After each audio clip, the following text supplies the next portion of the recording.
and welcome to another episode of Speak, Film, and Enter, a podcast where we review and rank movies. I'm Nate. And I'm Dylan. And I'm Adam. Today we've got a really fun episode. So we've been doing this podcast since end of summer 2019. We just started doing this show on YouTube in March. And the very first episode that we did on YouTube was an anticipated movies of the year through the summer. So it's kind of like March through July, I think we put something like that. And so today we're going to be doing anticipated movies for the rest of the year, which will be September through December. Some of these might bleed into January with limited releases on December 23rd and then that kind of thing. You all probably know the deal about how that works sometimes. Like foreign movies don't show up until like January 27th sometimes. Those will be on this list if I think they're worth including. Basically, for the rest of the 2022 Oscar eligibility, these are the movies we've got. I got about 30 movies for you, so we're going to be moving pretty quickly, but I wanted to include a lot because this is when most of the big movies come out, and we're finally getting there. I got to admit, too, that every August, basically, I feel a little bit of burnout with this podcast because summer blockbusters generally aren't my thing. So I feel like I go through like a 2-month stretch and then nothing comes out in August usually anyway. I feel like I go through about a 2 or 3 month stretch where it's just like, I'm not that excited about very many of the movies coming out. Occasionally one will surprise me, but then putting this list together really re-energized me because it reminded me of all the really good things that we have coming up just in the next few months. So unless you guys have anything to add, I can dive right into it. No, we're following your lead. We're with the audience on this one. All right. So you guys haven't seen the list yet either. So a lot of these will be new to you as well. So I'll do my best to give sort of quick rundowns and we can spend a minute or so on each one if we want to. So the first one on September 16th, I actually just watched the trailer for this and I am pumped at this point, is a movie called See How They Run. Comes out September 16th. And this is a 50s London comedy whodunit. Starring Sam Rockwell as like the grizzled veteran detective. Let's go. Saoirse Ronan as like a theater. I think the murder takes place at a theater, so she's like a theater security guard, and she's kind of a novice, and she like joins him for the investigation, even though she's like really green and doesn't really know what she's doing. And then we got Adrian Brody in the movie as well. I think he's the guy. This is in the trailer. He's the guy who gets killed. But there will be a lot of flashbacks leading up to that with Adrian Brody. It looks a little Wes Anderson-ish. Yeah, it does. Like the style of comedy. And I love this weird type of subgenre with like kind of comedy horror or comedy mystery movies like Clue and Bodies just came out, and Knives Out, which sequel for that comes out. We'll be getting to that later on in this episode. But I think this looks fantastic. Saoirse Ronan is one of my favorite actresses, maybe my favorite actress in the world. And I'm very, very excited for this. Ooh.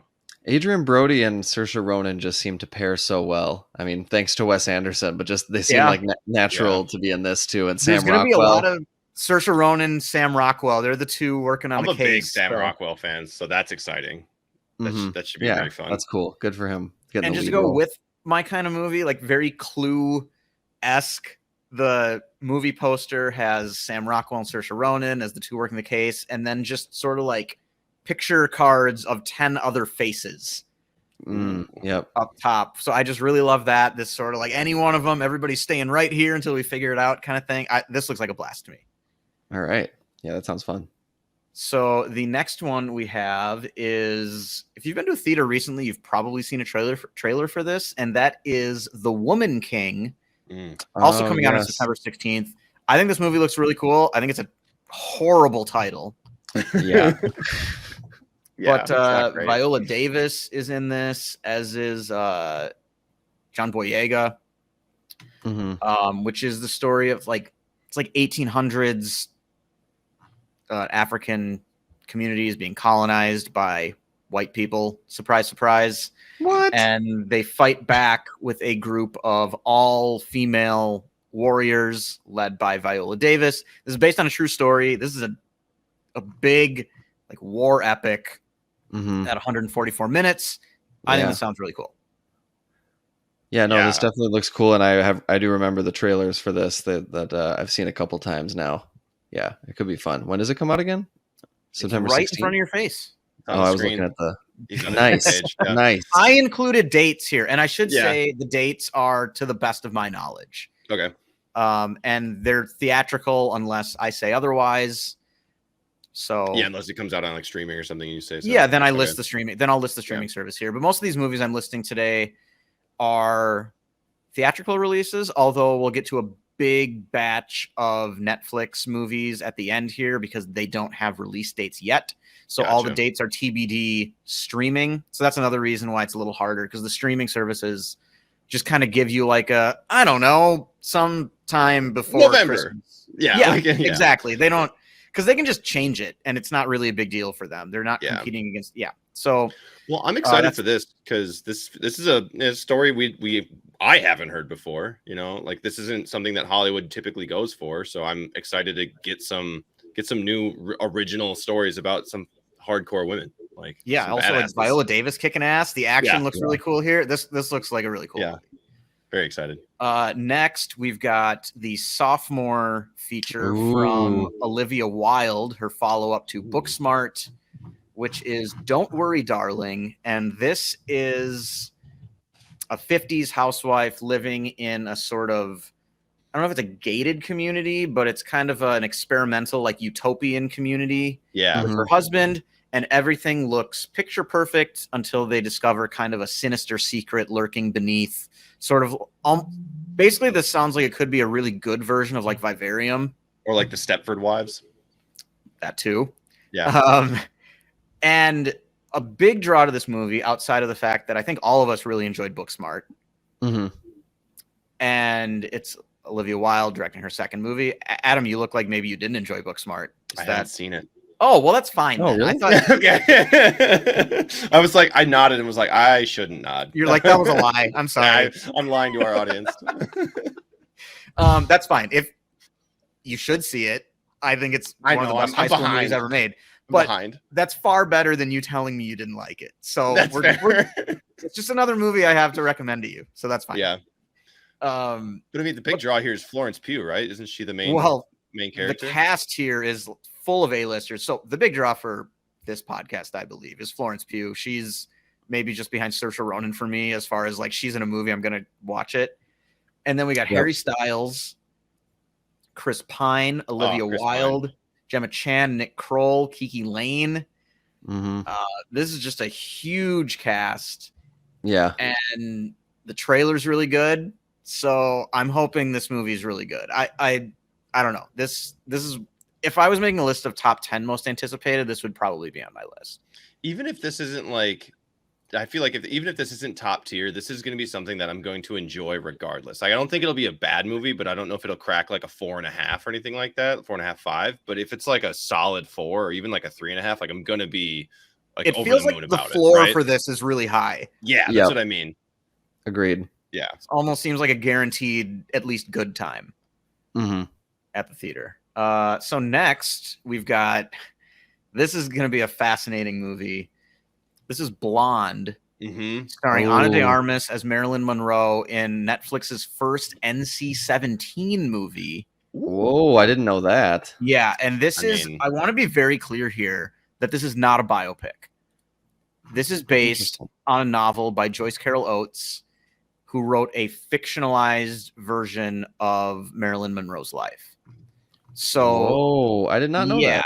So I think it's important to put that out there, because especially when you're getting like an NC-17 thing, I don't want people to think that this is a biopic and that this is depicting necessarily real events. I haven't read the book. I don't know how real it tries to get. I think the fact that it's listed as like a fictionalized version tells you that it's not necessarily trying to get real events down, but more kind of capture who she was as a person. Joyce Carol Oates is a very celebrated writer. I've never read any of her stuff, but yeah, it's also, I think this might be like 3 hours long. It's 2 hours, 46 minutes. Okay. So thank you for checking for me. Yeah. So and I don't even know who else is in it. Probably some pretty big people, but Ana de Armas Adrian Brody, Garrett Dillahunt, Bobby Cannavale, Lucy This DeVito. just I seems don't know. exactly like the type of random movie you'd see Bobby Cannavale show I was up in. just gonna say I haven't seen him in a while, but this makes Yeah. sense. Looks like there's a couple other people you'd recognize, but like I couldn't if they were Scoot in something McNairy. else. Yes, he was the he was in oh my goodness. Not Belfast, the black and white movie. Come on. He was the dad in Come on, that one that's having like mental problems and stuff like sure. that. Oh, so he's not even in the movie that much, but yeah, I know. Yeah, it's barely. That's the only thing. That's the most recent thing. At least I can remember. So okay, so that's fascinating. Yeah, I imagine this. I mean, we're gonna review this for sure. Yeah, I would think. I mean, this is gonna be a fascinating movie to watch. It looks like something that's gonna be really polarizing, so it should be interesting to talk about. So yeah, look out for that on Netflix. Okay. Right around September 28th. I've seen the 23rd, the 28th kind of floated around, but that's, right around late September. Interesting. And then this next one's from A24, and it doesn't have a release date yet. It just says September. And that is The Whale, starring Brendan Fraser. His return. Hell yeah. And Stranger Things' own Sadie Sink. Nice. Oh. And this is a reclusive English teacher suffering from severe obesity, attempts to reconnect with his estranged teenage daughter for one last chance at redemption. Sounds like a potential big awards push for Brendan Fraser. I was gonna say, and because it's A24, this should be an interesting movie. Mm-hmm. Yeah, very intrigued. Very small cast, only 8 people listed. It's 2 hours long. And I mean Brendan Fraser kind of enjoying at least maybe not a career renaissance, but how do I put it? Like he's become like a part of the culture now, like for our generation. Yeah. Like, I mean, he had such big movies when we were growing up, universally loved. Yeah, and then he disappeared, and then it kind of came back in the public eye, and everyone's like, oh, and it's from all accounts, he's just a really nice, down to earth dude. Like I think everyone's kind of rooting for him. So 100%. I mean, it all could culminate. And like you said, maybe an awards contender, or at least maybe not for the movie, but for him personally. I mean, we'll see. But yeah, maybe. I feel like I've been hearing about this movie for a long time. Like I feel like I've heard about this movie for 2 years. I should put just a huge caveat on the September. It doesn't have a date. It's also A24, and they are kind of really known for just being actually December 15th. So this movie will come out before the end of the year. It's online. It just says September right now. So hopefully it's sooner than later, but look out for this one. Mm-hmm. And then next we've got, I hadn't heard about this until recently, but another one of my favorite actresses. So I'm going to be checking this out for sure. And that is a movie called Tar, which has a little, what's the word I'm looking for? Accent. Thank you. Over the A. Jesus. And this is basically Cate Blanchett plays a classical music conductor. And she's got a big show coming up, and her personal life is kind of spiraling out of control. And that's all I kind of want to know. This is the first movie in 15 years from Todd Field.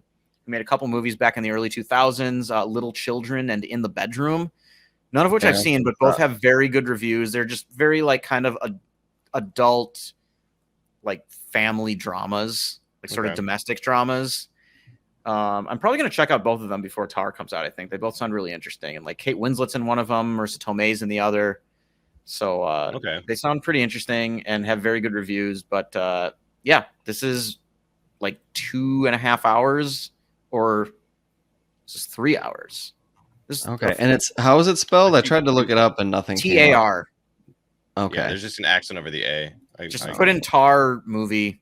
IMDb. There it is. I have 2 hours. Yeah. Okay. Cate Blanchett and Mark Strong. So already interested. Yeah, this is 2 hours and 40 minutes. I'm gonna be all about this. Okay, should be exciting. Yeah, and that's on October 7th.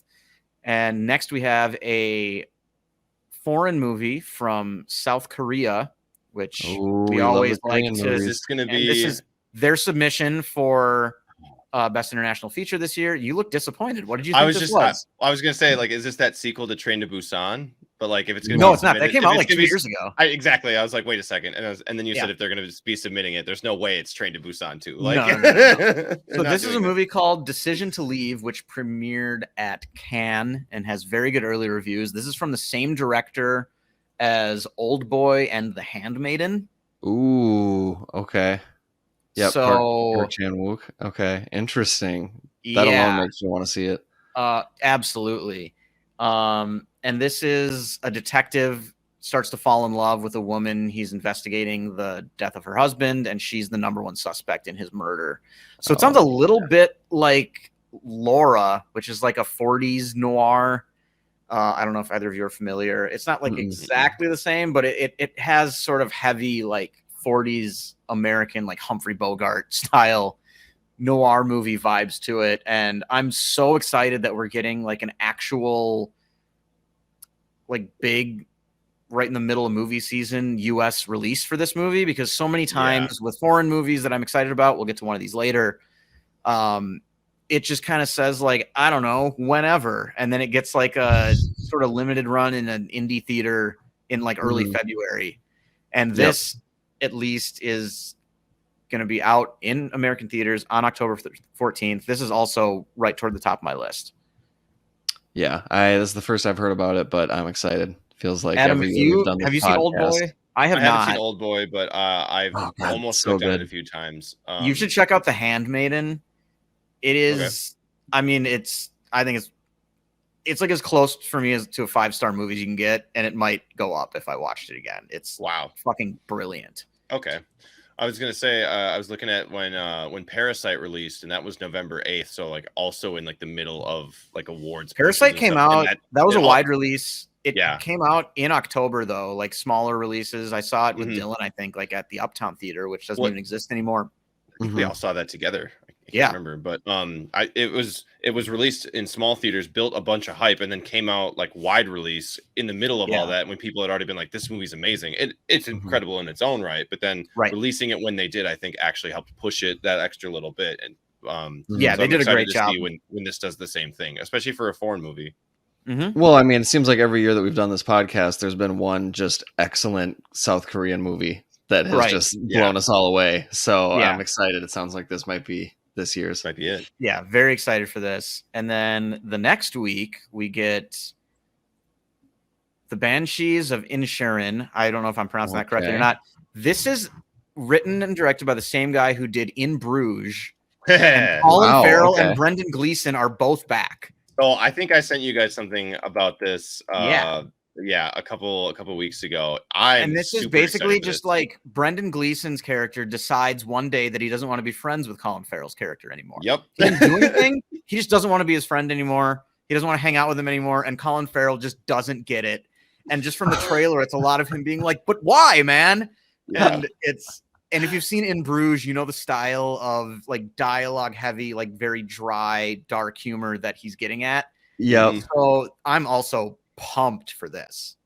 Ooh, yeah, I'm excited too. And it's got our boy Barry Keoghan in it. Yeah, he's popping up and everything. Interesting. So written and directed by Martin McDonagh with Colin Farrell and Brendan Gleeson again. Yeah. So, and Martin McDonagh wrote 3 Billboards Outside Ebbing, Missouri. I believe 7 Psychopaths, and In Bruges. So if you've seen any of those and you liked any of those, like this is going to be this is for you. Yeah. Sweet. I'm very excited. And then that same day, I'm not nearly as into this, but a lot of people will be, is Black Adam. Starring The Rock. It's a DC superhero movie. I had never heard of this guy. Well, and superhero is kind of a tough word for this one. Some powers of like an Egyptian god from 5,000 years ago. They put him in jail, and now he's broken out. And I don't know, wreaking havoc. Is he like an anti-hero? He's an anti-hero. He's kind of like, you know how like Batman has because all the villains need to be main characters now, right? Batman's got the rule that he won't kill anybody. Black Adam doesn't give a fuck about that. I'm apprehensive. Willing and ready. Cool. Yeah, who knows if it's going to be like great, but like, you know, everyone's going to go see this. The trailer. It's going to be, you know, The I Rock did not as a superhero. Or as a super I didn't like the trailer at all. I think I've like really worried. One DC movie in my life, so I'm not anticipating being into this, but I wanted to include it because a lot of people will be fans of this. It's a big superhero movie coming out toward the end of October. It'll probably be the biggest movie of October. Yeah, I mean, The Rock, Viola Davis, Aldous Hodge, Noah Centineo, and Pierce Brosnan. Like, so it's. I mean, the actor, the but also cast is going to be DC superhero movie. Exactly. Is Viola Their casts Davis have been good. The casts aren't their problem. It's the rest of their movie, the rest of the things about their movies that are bad. So is We'll Viola see. Davis Flip a reprising her role from Suicide Squad as like the evil Nick Fury? I She's think gotta that's be, very right? likely I now don't that you know say what her that. name. Let me look at that. Amanda She's- Waller. I think she is then. It's gotta be. I can't see any other reason why Viola Davis would be in Suicide Squad and Black Adam. Yeah, yeah. As she's separate characters, both. no freaking No. way. Yeah, That- yeah, it has to be involved, continuity. So she'll be, it'll be a continuity thing. Okay. All right. But hey. Next, we jump all the way to November 11th. This movie doesn't even really need any kind of introduction. Black Panther 2, Wakanda Forever. Yes. One of the best movie trailers I've ever seen, and I am hyped for this movie. And for me, I don't want to watch the trailer, but when this came on, when I was going to see some of the other movies that we've recently reviewed, I was like, well, I'm gonna watch this. Like, fuck, this looks awesome. Yeah, and I'm really hoping this can get Marvel back on track. That's what I was just gonna say. It already had the pressure of moving on without Chadwick Boseman. Now it needs to save. It needs to save the whole studio at this point. Like, good lord. I hope there's not a single mention of the multiverse in the entire movie, please. Yeah, I really hope so. So next, this is The Sun, limited November 11th. So that could just be like New York, LA. Who knows? I don't have that's wide release date. SON, son. Yes. This is the next movie adapting his play again. Florian Zeller, The Father, came out in 2020 and was nominated for Best Picture. Anthony Hopkins won Best Actor for it. This is another movie written and directed by the same guy. Different cast, different story, but it looks like the same type of family drama. This one's got Hugh Jackman. It's got a really good cast. Yeah. Anthony Hopkins. Jackman, Laura Dern, Anthony Hopkins, Vanessa Kirby. Mm-hmm. That's Anthony Hopkins must really like this. Why wouldn't he? Yeah. He just delivered like the best performance of his historic career with this writer, and he's like, hey, you want to come back again? Like, yeah, I can see why. I got another really deep family drama movie in the works. It's like absolutely another one. Rats. Oh. Yeah. So that's The Father, or excuse me, not The Father. The Son. See, I just did it. Oh, the Holy Spirit. Don't worry. I was gonna say, is his third movie gonna be the Holy Spirit? I think his third movie is gonna be The Wife. I think. So it'll just be like the woman or the mother. Like, it'll just be a generic term. Like, I think it's gonna be. That makes sense. We can find out now. They're all adapting his own plays, so they already exist. Okay. Well, let's not find out. We'll just die with anticipation. I'm excited. Right. The next movie is a very big middle finger to the rich kind of movie. The trailer didn't look great to me, but it has two actors that I love, and that is Anya Taylor-Joy and Ralph Fiennes, who are like, Fiennes might be my favorite actor, just purely for his performance in the Grand Budapest Hotel. But I don't know. This one's going to be interesting. Maybe the marketing behind it just kind of sucks. It just looks so obvious. That's kind of more my issue with it. But it's got a big November 18th release date. That's like prime Oscar contender date. I even have two other movies on this list coming out on that same day. Interesting. Actually, I feel like there was one of them that was right around this time too that just got moved, maybe. Oh yeah, it did. So we'll get to that. I'll update this on the fly if you guys want to talk about the menu for a second.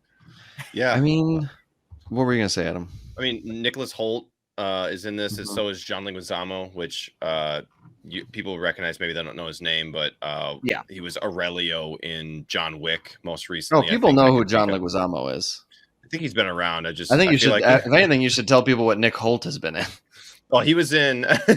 Nicholas Hoult was in the new X-Men movies, First Class, and all that. As Beast. He was also in Mad Max Fury Road. Okay, yeah. He also in Tolkien, John Leguizamo's J.R.R. Tolkien. John Leguizamo's character name in this movie is Movie Star. Interesting. Which should be interesting. Yeah. But yeah, this is just some people go to a resort, and they eat some weird stuff, lots of commentary on the rich. So I don't know.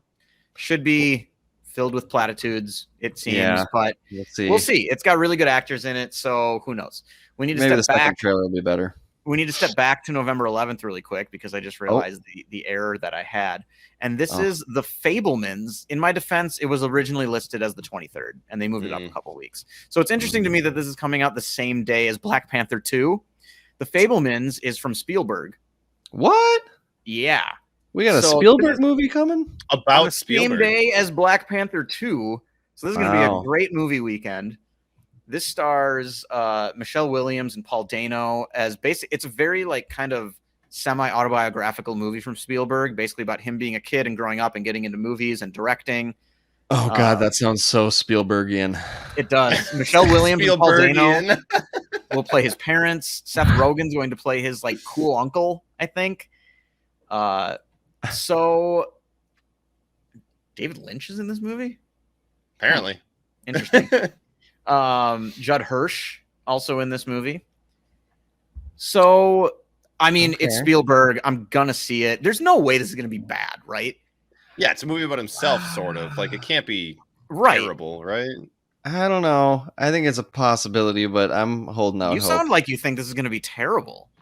I don't know about terrible. I don't know about a semi-autobiographical from his own child. That just feels like, I don't know. That's just my opinion. It might be. Do you think he's Richard Linklater now? Yeah, exactly. Is that exactly what he's thinking? It might. It might. Maybe he saw Apollo 10.5 and was like, "I can do that." Yeah, I don't know. I was expecting a little more enthusiasm on the home front here for a new Spielberg movie, but I don't know. I guess. I just feel like the first thing I think of Steven Spielberg, like outside of movies, like if he's on like an interview, is he always talks about like when I was a kid and the magic of movies, and then it's just like, of course he's gonna make a movie that's just gonna be so like about that, like oozing out of every. You think we're gonna get like Cinema Paradiso? I think it just might be a little self-indulgent. It just might be a little. It will insist upon itself. Yeah, I think it's gonna insist upon itself, but we'll see. We'll see. All right. I'm not badgering it right now. So back to November 18th with She Said, which is from the same. Nope. I've seen one movie from this director. I think it was the same writer, maybe. Nope, she didn't say. She didn't say it. Nope, never mind. No, I thought this was from the same people that made Spotlight, but it's not at all. So, but it's going for that. It's going for that. So this is about the two New York Times reporters who discovered the Harvey Weinstein scandal. Mm-hmm. Or just that he was a horrible person. Scandal feels like almost the wrong word. Yeah. Yeah, it almost feels like an expose. Yeah. Yeah. Mm-hmm. Okay. It looks like the director is of German descent. I mean, talk about movies that like capital I important. Yeah, I felt this has Zoe Kazan and Carey Mulligan playing the two writers. I feel like my biggest hesitation with this movie is that I feel like we're not far enough removed from it all breaking. Mm-hmm. This was like 5 years ago, if that. Yeah, if that. Yeah, I know what you mean, Nate. Whereas Spotlight was a little more removed from everything. Yeah, it was like 15-ish years after the fact. This just still feels a little too fresh to me. But I mean, I hope this is great. This is this is a good story to tell. It's just, I don't know. It's another Oscar baity kind of movie. It's got some actors I love in it though. So we'll see. Hopefully this ends up being really good.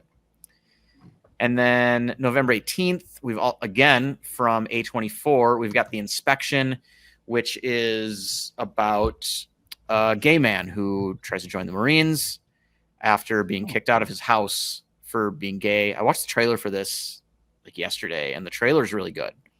And I think this was the writer, I think he based it on his own life. Wow, okay. He wrote and directed. Yeah, this should be a really interesting movie that feels very authentic from what I got from the trailer. Mm-hmm. Yeah, starring Jeremy Pope, who I guess was in One Night. He played Jackie Wilson in One Night in Miami. That's pretty much the biggest movie he's been in. Interesting. He's got the lead role. Gabrielle Union is also in this movie. So and Bokeem Woodbine, which I know we recognize. Mm-hmm. How can you forget that name? Well, yeah, exactly. Yeah, everyone remembers Bokeem Woodbine. Yeah, written and directed by Elegance Bratton. Okay, cool. Yeah, this is the first time hearing of it, but it sounds like it could be good. Yeah. And then jumping all the way to November 23rd for 2 more movies. Okay. We've got Bones and All from the director of Call Me By Your Name, reuniting with Timothée Chalamet. And Timothée Chalamet and some other girl just like road tripping across like Reagan era America. But the big twist is they are cannibals.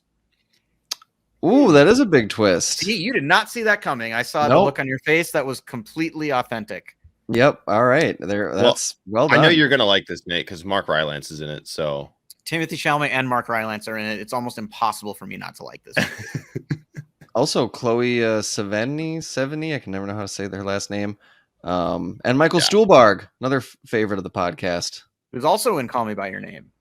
Oh, my goodness. It's basically Call Me By Your Name, too. With more with cannibals. More Army Hammer. With more Army Hammer bits. Dylan, Taylor Russell's in it, and she was in Waves. Oh, okay. I think she played the sister. Yeah. In Waves. I can double check real fast. Yep. She was the sister, who I thought she was the best part of that movie. Mm-hmm. Yeah, she's good. So this one looks pretty interesting. I think it's debuting at Venice. So is it going to be like a comedy, or like what is it supposed to be like a I really have no idea. It's debuting at the Venice Film Festival pretty soon, like at the end of the month. So I think we will have some early reviews for it coming out. Okay. So we'll kind of see which way the wind's blowing on the I gotta say, era cannibal movie. I gotta say, I like the career choices that Chalamet is making lately. Going for that Dune role, big action movie, and now he's playing a straight up cannibal. I mean, there you go. Break out of the mold, Chalamet. You're more than a skinny white boy. Let's say Daniel Radcliffe and Elijah Wood broke them or set the tone. Like, get a big series, get it, make all your money, and then make all the fun shit you can. I mean, Daniel Radcliffe has totally followed that path. Right. Actually, it's fun. Movie. Him and Elijah. I forgot to include it. On November 4th, he's playing Weird Al in a movie. Yes. Very excited for this. I think you should have included it. Don't you know who we're doing this? Adam is a part of this podcast, Nate. I can't believe. I was putting it all together. I had like 48 movies to start with. I didn't text him. I forgot about it. But I saw Weird Al when he came to the State Fair like a year or two ago. Like, I'm very excited for this. That's just wedging this one in right now. November 4th is when Daniel Radcliffe as Weird Al Yankovic will bless our lives. Okay. So now we've got also on November 23rd the newest addition to the Disney animated canon, Strange World. It kind of got like it's got that like explorer, like black and white kind of opening from Up vibes, but that's like the whole movie. Ooh. Jake Gyllenhaal is in it, Dennis Quaid, Gabrielle Union, Jabuki Young White, Alan Tudyk, Dennis Lacey Quaid, Liu. Lucy Liu. They just sort of it's got this they like old school explorer, but they discover like kind of a weird alien world kind of vibe. So I don't know. It's a Disney animated movie, so they had a great run from like 2011 to like 2016, a little down recently in my opinion, but they never make like terrible movies or anything. So I'll definitely be checking this out. Sweet. Yeah, I'd never even heard of it, but yeah, this looks interesting. And then the next day, this will be very exciting for a lot of people, and I am one of those people. And if you got a problem with me being excited for this next one, well, you can just get right on out of here. This will be on Disney Plus, which I did not actually add yet. Although I don't know for sure. That's why I didn't add it. Ooh, the anticipation's killing me, Nate. What are we talking about? I don't know if it's theaters or straight to Disney Plus. This is Disenchanted, the sequel to Enchanted, starring Amy Adams from like 2006. Wow, bringing it way back. James Marsden. And it's bringing the whole crew back. I think Enchanted is like one of Disney's like low-key best movies of the 21st century. I would very much agree. And we're finally getting a sequel to this with everybody coming back. So I'm very excited for this movie. Very interesting. You got me excited too. I hadn't even heard of this. That's cool. Very interesting. So I didn't think they'd go back to that since it's been like 15 years. But and this the description of it, 10 years after her happily ever after, she questions her happiness. So maybe there's not getting rid of their own mythology of and then the story ended beautifully. Like, well, I mean, it would fit with the name. Yeah. That's a very good point. All right. Next movie. I'm getting some feedback. I also am getting some feedback, which I hadn't been getting until now. Yeah, you're gonna get feedback. We didn't know the list. We're just telling you what we think about it. Like, touche. what this episode is. All right, I'll see myself out. Yeah, Adam and I That's will a wrap. continue with the rest of this. The next movie is another very serious drama, probably going to be contending for awards. It's called Women Talking on December 2nd. A group of women in an isolated religious colony struggle to reconcile their faith with a string of sexual assaults committed by the colony's men. So it's basically they all realize one night that they've all, for the last like 10 years, been drugged and raped by the men leading the colony overnight. Jeez. And been told that it was like demons coming to visit them in their dreams for their sins. Woof. And this has a very big cast: Ben Whishaw, Jessie Buckley, Claire Foy, Rooney Mara, Frances McDormand, all in this movie. Yeah. And this is one of those ones. This is definitely not a movie that anyone will really describe as being like excited for. Mhm. It could be very good, but it sounds like a very tough watch with a lot of big name actors and actresses. So I imagine this will be in contention for awards. So definitely something we'll be reviewing. But yeah, not, coming right after Disenchanted on this list. Can't really have the same energy level for it. Yeah, it's kind of interesting too. The very blunt titles with The Woman King, She Said, and Women Talking. It seems like movies with those themes are kind of going for a very straightforward. It's not just like, the lamb who tricked the farmer or whatever. It's like, it's not some totally metaphoric. Like, what is this movie about? It's very much like this is what the movie is. Can you tell me what the lamb who tricked the farmer is about? Well, it could be anything from a spy thriller to a heartfelt indie drama with Paul Dano. That could totally be like a Le Carre novel. Yeah, right.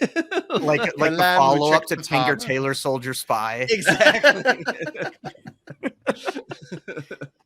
Yeah, that could. Yeah, or A24 horror as well. So next we've got the following week, Empire of Light from Sam Mendes, starring Olivia Colman. I shouldn't really need to say anything else. Yeah. A love story set in and around an old cinema on the south coast of England in the 1980s. Oh boy. And this feels like, I feel like since Olivia Colman sort of blew up, she hasn't made a bad movie.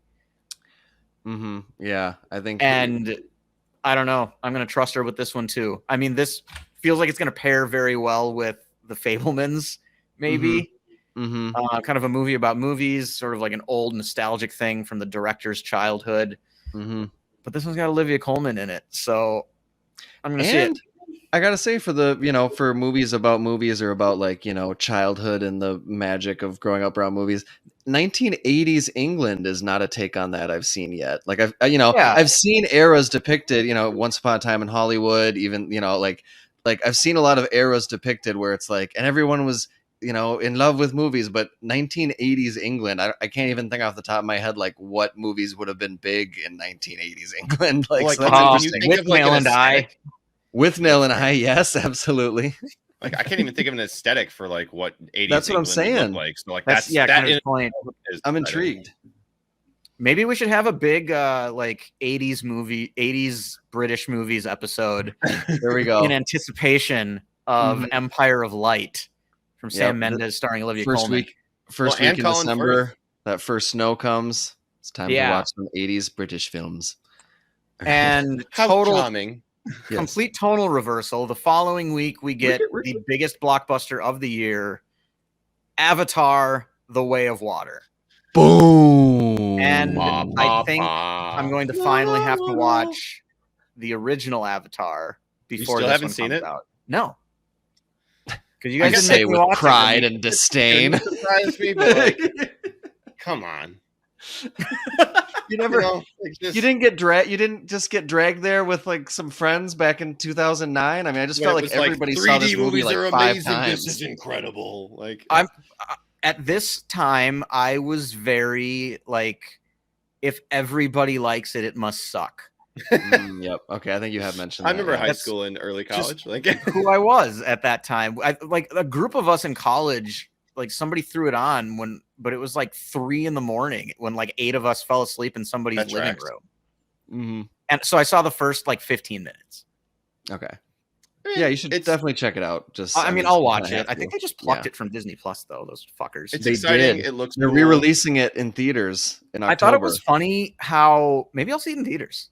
I mean, that would Yeah, probably be that'd be fun. Let's Little go. Let's go. really film and Funny enter how- goes to the movies. Yeah. Have you guys seen like just random headlines that I'll see sometimes where it's just like whatever streaming service quietly removes this movie or these movies?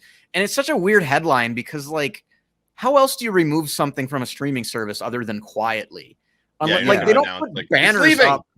Yeah, exactly. Like nobody ever puts a big banner up on the front page that says like countdown to when Avatar's leaving. 50 days, 5 hours, and 42 minutes remaining. Yeah. The only service I can even think of doing that is like Criterion. They have their whole section list. Yeah, leaving at the end of the month. But even that's not like, they're not. You got to like specifically scroll there. It's not like on the banner. Yeah, I don't know. I just think that's a weird thing. It's just a weird way to phrase that, where it's like it sounds like sinister. Yeah. Like they knew people wouldn't like it, so they just didn't say anything. It's because it's Disney. Yeah, maybe. The next one, also probably in my top 5 most anticipated for the remainder of the year. Glass Onion, a Knives Out mystery. Oh yeah, officially December 23rd. This is going to get a theatrical release too, which I am pumped for. I'm totally be seeing in the theater. Sure. Do either of you have the cast for this up? Because it is do. Bananas. All right, Ethan Hawke, Edward Norton, Daniel Craig, Catherine Hahn, Dave Bautista, Kate Hudson, Madeline Klein, Janelle Monáe, Leslie Odom Jr., Jessica Henwick. That's just the main cast and crew. I didn't even click on like the full. Yeah, it's getting hot in here a little bit. That is too many stars. Oh Lord. My only apprehension here is like a sequel to an original IP that just blew up and blew everybody away can sometimes suck, and I'm just nervous. I'm just a little bit apprehensive of like, what if it's just not as clever as we think it's going to be? I counter that with Rian Johnson's writing and directing again, and the fact that he did Knives Out and his first movie Brick, which is a phenomenal mystery movie. I just feel like this guy's got the sort of Agatha Christie style stories just down. Yeah. I feel like the floor for this movie is really high. Me too. And I think I trust Rian Johnson. If it wasn't Rian Johnson and it was maybe just whoever somebody director else, and it was like kind of a quirky cult favorite hit, and then they remake, I'd be like, I don't know if I can recapture the same thing, but I know he'll get that same style. Yeah, it's funny that when I saw the original trailer for the first Knives Out, I thought this movie's gonna suck. Right? We both it did. Just looked like, there are too many A-listers in here. There's no way this is gonna be good. And then it's amazing. And now I'm just so all in on this. I'm just like, there's no possible way the sequel is bad. Yeah. Give me like 9 more of these. I'm cautiously optimistic. However, I'm reading like the storyline on IMDb, and it just says plot unknown, which I gotta say is the absolute best way to do it. Like, we're not going to give you any idea of who characters are. The only thing you know is who Benoit Blanc is. That's it. And I like that. Drop me in and let's go. We can all use some more Benoit Blanc. Some more donuts. So then jumping to also on December 23rd, this is limited though, so this will probably be like a mid-January US release, is Living, which is the British remake of the Kurosawa movie from the 50s, Ikiru, which is one of my favorite movies of all time. I have seen Living. I saw it at Sundance. It's very good. Ikiru is a masterpiece and one of the best movies ever made. In my Living does not approach those heights. Okay. But I think it's a very worthy remake. Bill Nye is in the lead. Also, Ikiru is like 2.5 hours and Living is like 90 minutes. So they really like kind of streamline it a little bit. This would be something, if you don't watch a lot of foreign movies and the idea of like a 2 hour and 20-minute 50s movie from Japan kind of makes you a little apprehensive, check this out first. I think it's really good. And if you like this, then highly recommend to dive into the better original version. But I'm excited. This is, right around Christmas time. That's where this movie belongs. And then lastly, for the ones that I have dates for, then I'll kind of get into a big clump of TBD Netflix movies, is Babylon, Christmas Day release from Damien Chazelle, the director of Whiplash, La La Land, and First Man. Ooh. And this is set in Hollywood during the transition from silent films to talkies, focusing on a mixture of historical and fictional characters. Here we and go. This has Margot Robbie and Brad Pitt, Gene Smart, Tobey Maguire. Olivia Ooh. Wilde, Tamara Weaving, Eric Roberts. Yeah. Oh man, Catherine Waterston, people.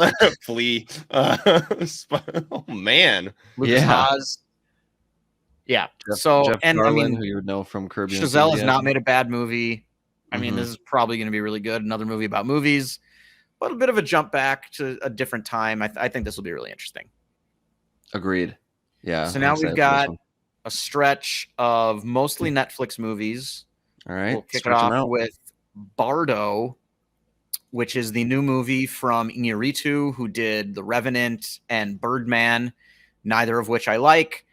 The concept for this sounds really good, though, and I can't deny like his technical abilities in making movies. I'm interested in watching this movie.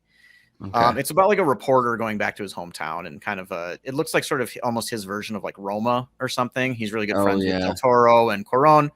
And again, this debuts at Venice in the next week or so. So we'll have a decent idea of kind of the general reception this movie's getting pretty soon. I mean, it has a whole vibe from just the name Bardo. It's a comedy drama. It's 3 hours long. The image and IMDb is just like a sandy, it looks like there's sand in the living room and he's standing outside like on like a bright, cool morning. And then during like the golden hour. And then the description is, filmmaker returns home and works through an existential crisis as he grapples with his identity, familial relationships, the folly of his memories. That is some Oscar bait right there. Oh, for sure. I mean, he's won 2 for Best Director. I'm saying. Right. Also, did you see the full title of this movie? No. Bardo, or False Chronicle of a Handful of Truths. Oh, my God. Yeah. Lord. That guy. I'll be shocked if this doesn't get a Best Foreign Language Film nomination. And it might even get a Best Picture nomination. But I bet he gets a Best Director nomination for it. He very well might. Unless the next guy beats him to the punch. What? Got 3 highly anticipated, for me at least, animated movies from Netflix, all from very accomplished filmmakers. All right. First of which is my number 1 anticipated movie of the year, easily. The full title is Guillermo del Toro's Pinocchio, stop motion set during like Mussolini fascist 30s Italy. Reimagining. This looks amazing. And I cannot wait to see this movie. I'm guessing it'll get a December release. So, Robert Zemeckis directing. Okay. Yep. Not directing. Is he? I mean, Del Toro's directing this movie. Well, it says director Robert Zemeckis, writers Robert Zemeckis. That's weird. No, on IMDb it says Guillermo del Toro for both. Am I looking at the wrong thing? Maybe. Pinocchio? Yeah.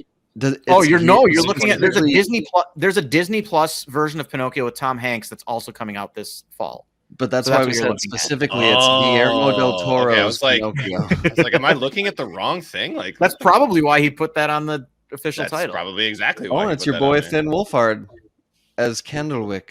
Ooh, we got Tilda, Ewan McGregor, Christoph Waltz, John Turturro, Ron Perlman, Kate Blanchett. This feels weird that Tilda Swinton and Kate Blanchett are in the same movie. I know it's not like it's just their voices, but I always used to get them mixed up. And some Tim Blake Nelson. Okay, yeah, I'm in. Turturro. I'm so excited for this. Yeah. Next, the guy who played. Oh, never mind. Go ahead. Let's say the guy who played Argus Filch is going to play Geppetto. Nice. Which I think is just Makes funny. Sense. Yeah. Walder Frey himself. Yeah. So the next one is from Henry Selick, who was the director of Nightmare Before Christmas and Coraline. Okay. And this is Wendell and Wild, sort of horror kids stop motion animated movie with voices from Key and Peele. Okay. I would think they'd release this in October or like late September, but again, they don't have a date on this yet. I think this sounds fantastic. Oh yeah, some other big voices in there: Angela Bassett, James Hong, Ving Rhames. Okay, very interesting. And then the last one from this sort of Netflix animated trilogy, sort of, My Father's Dragon, which is from Cartoon Saloon, who also did Wolfwalkers, Song of the Sea, The Breadwinner, and Secret of Oh, Kells. So this is yes. the latest movie from this studio, who, in my Got me opinion, excited. is the best in the animation game right now. I would concur. The style, So- the inventiveness of like when Yep. we saw Wolfwalkers, the ingenuity, the creativity that they use in that movie to display certain Absolutely. aspects, certain senses is unparalleled. Yeah, they haven't made a excited. bad movie yet, and they've made several amazing movies. So I don't know what this is like a children's book series, kind of kids Okay. fantasy series, I believe. If people want to check those out, I never read any of these. I'm not familiar with the story, but just anything from Cartoon Saloon at this point until they prove otherwise. There's a lot of Yes. people in this movie too. Yeah, I'm in. Gaten Matarazzo from Stranger Things, Lenton Meester, Judy Greer, Jacob Tremblay, Alan Cumming, Ian McShane, Jackie Earl Haley, Adam Brody, Whoopi Goldberg, Rita Moreno, Chris O'Dowd, Diane West. Or Weast. Nice. Like, nice. Wow. Holy buckets. Yeah. So then after that, we've got another Netflix movie, and this is from Noah Baumbach and Adam Driver. They're back together after making Marriage Story. This is the first time Baumbach has adapted something. Everything else he's made has been an original script. Oh. So this is Adam Driver plays a professor of Hitler studies at the College on the Hill. White. And then Babette is his wife, played by Greta Gerwig, who is married to Noah Baumbach. She hasn't been in as many movies recently. She's been behind the chair for Lady Bird and Little Women, and she has Barbie coming out with Ryan Gosling and Margot Robbie next year. So it'll be interesting to see her acting again. Don Cheadle's also in this. Husband to Babette and father to 4 stepchildren, is torn asunder by a chemical spill from a rail car that releases an airborne toxic event, forcing Jack to confront his biggest fear, his own mortality. Okay. Very interesting. I mean, Baumbach with Greta Gerwig Yeah. and Adam Driver. Like, I really like Noah Baumbach's movies, and Adam Driver, one of my favorite actors. So this has to be good. And then got 2 left. Okay. This next one I would not have included, except for the fact that it is being directed by David Lowery. Ooh, that's my That boy. is Peter Pan and Wendy, sort of another Disney live action remake. But David Lowery, who did The Green Knight, he also did a great live action remake of Pete's Dragon, which is on Disney Plus right now. Very good kids movie. Highly recommend that. And it's basically just because it's David Lowery. I'm excited to see this.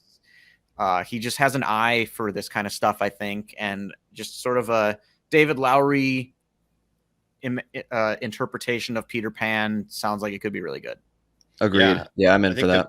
The biggest unknown in these types of movies is always like how good are the child actors going to be, but I don't imagine that it's going to be too terrible. I feel like everybody, especially in a Peter Pan-esque, you get a little bit of like, is your lead good, and then are the rest of the Lost Boys solid? That's usually how that goes. And we have Jude Law as Captain Hook and Jim Gaffigan as Smee. So either way, it's going to be fun. Yeah. I like that. Yeah, I like that cast. And then lastly, this is exactly the example I had. A foreign movie coming out at sometime this year. We don't have a date. This is called Broker, and this is from Hirokazu Koreeda, who also directed Shoplifters from 2018, which was one of my favorite movies from that year. He's just basically made about a dozen incredibly well-reviewed and received family dramas from Japan. Okay. And this one it also stars the dad of the poor family in Parasite. Of the Kim Song family? Kang-ho. Okay, yeah, that guy. Yep. Song Hyun is the owner of a laundrette and a volunteer at a nearby church where his friend Dong Soo works. The two run an illegal business together. Song Hyun occasionally steals babies from the church's baby box with the help of Dong Soo, who deletes the church's CCTV footage that shows a baby was left there, and they sell them on the adoption black market. Wow. But when a young mother comes back after having abandoned her baby, she discovers them and decides to go with them on a road trip to interview the baby's potential infertile parents. Meanwhile, 2 detectives are on their trail. That's interesting that was the description that you found, because on IMDb it's 1 sentence and it just says boxes that are left out for people to anonymously Drop off their unwanted babies. Wow. I think we lost him for a second there. Yeah, we did. Yeah. And he's all black screen. So let's remove him. It's dropping for a hot second. Yeah. Yeah, that's what's on IMDb. And so as you were reading that, or as you were going through it, I was like, well, that's a lot more detail. This should be very interesting.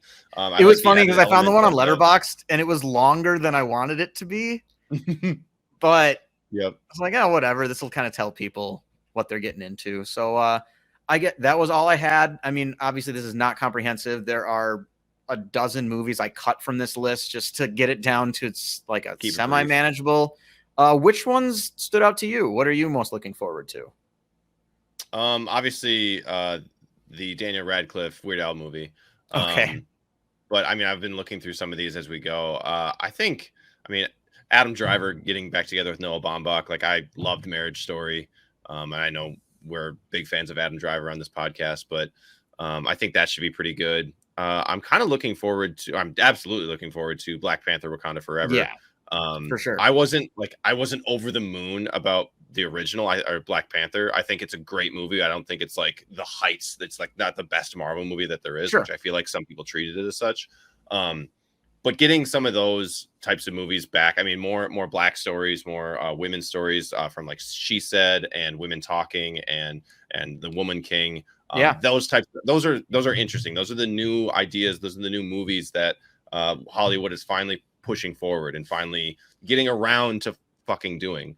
So a lot of excitement there for those things. Obviously some, second time directors, Olivia Wilde coming back with her sophomore effort. Just a lot of good things coming.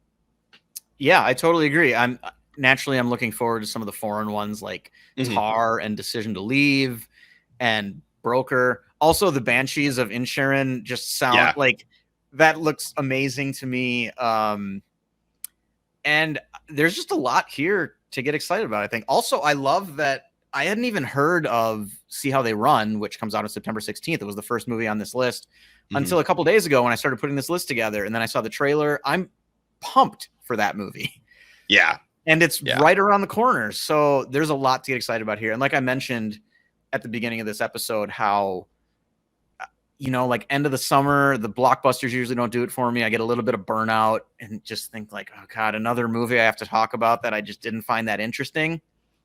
But with all these coming out now, there's a lot of movies on here that I'm really, really excited about. I didn't even include all the ones that I'm super excited about because it was just a whole other list of like indie and foreign movies. And I had to cut this down to a manageable list. So there's a lot coming out in the next few months that I'm really excited for. Well, I mean, if we look even just at September, if we're getting over the hangover that is August, it's See How They Run, The Woman King, Don't Worry Darling, and Blonde. Yeah. And The Whale, which is, Brendan Fraser. Potentially The Whale. We think. Like that right there is every weekend's got something I want to go see. Yeah. At least basically starting mid-September, every weekend for the rest of the year has at least one movie that I'm going to be into. Is Dylan going to be rejoining us, or should we just put a wrap on this? I think we should just wrap it. I saw he just hopped onto Xbox. I think he's trying to test out, make sure his internet's still working. But I feel like we can go ahead and end it. Because I mean, we're just under an hour, and we don't really need to just hang out to see if his internet's going to fix itself. Like, hey man, welcome back. We're going to be done. So yeah, sorry that his internet dropped, and we have to finish this without him. But did you have the quote or did he? I fortunately do. Thank God. So if you want to, not that we couldn't have found one quickly, but I will. I'll queue up the outro video for us, and you can take it away with the quote.